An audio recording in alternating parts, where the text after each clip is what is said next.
Binawi ng naarestong suspect sa pagpaslang sa international car racer na si Enzo Pastor ang kanyang pag-amin sa krimen.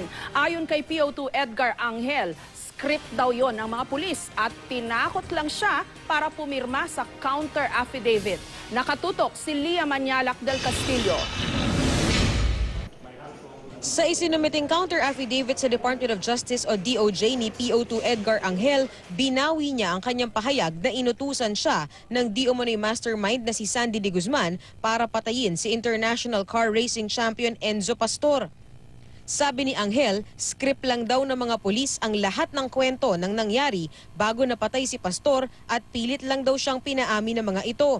Sa extrajudicial confession na nauna niyang pinirmahan, idinetali ni Angel ang umano'y planong pagpapatay kay Pastor, nina de Guzman at Dalia, asawa ni Pastor. Pero sabi niya, pinilit lang siya na pirmahan ang nasabing dokumento.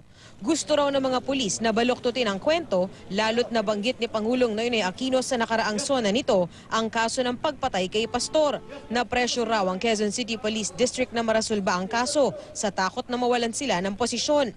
Iginiit niya raw na wala siyang alam sa pagpatay kay Pastor pero sinabihan daw siya ng mga opisyal ng Criminal Investigation and Detection Unit o CIDO ng QCPD na kung hindi siya aamin, babarilin na lang siya at papalabasin na nang-agaw siya ng baril. Kapansin-pansin din na may binorang bahagi si Angel sa kanyang counter affidavit. Tumanggi munang magbigay ng pahayag ang pamunuan ng QCPD. Wala pa raw kasi silang kopya ng bagong affidavit ni Angel. Ikinagulat naman ng pamilya Pastor ang pagbawi ni Angel sa kanyang testimonya. We do not know yet the details on how he arrived at his new statement. We will inform our client first. No? Papaalam muna namin sa kliyente namin yung development bago namin gawing public yung aming komento.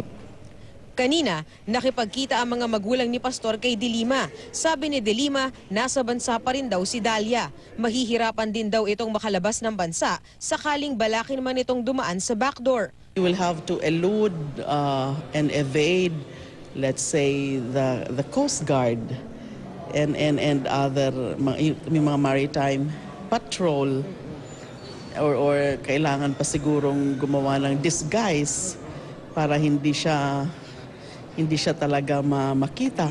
May impormasyon na raw ang pamilya na hindi kasama ni Dalia ang kanyang mga anak. Umaasa silang lulutang bukas sa unang preliminary investigation sa DOJ si Dalia. Supposedly, she'll be going back here sa fiscal tomorrow, may PI tomorrow. Lia Manialac del Castillo, nakatutok, 24 oras.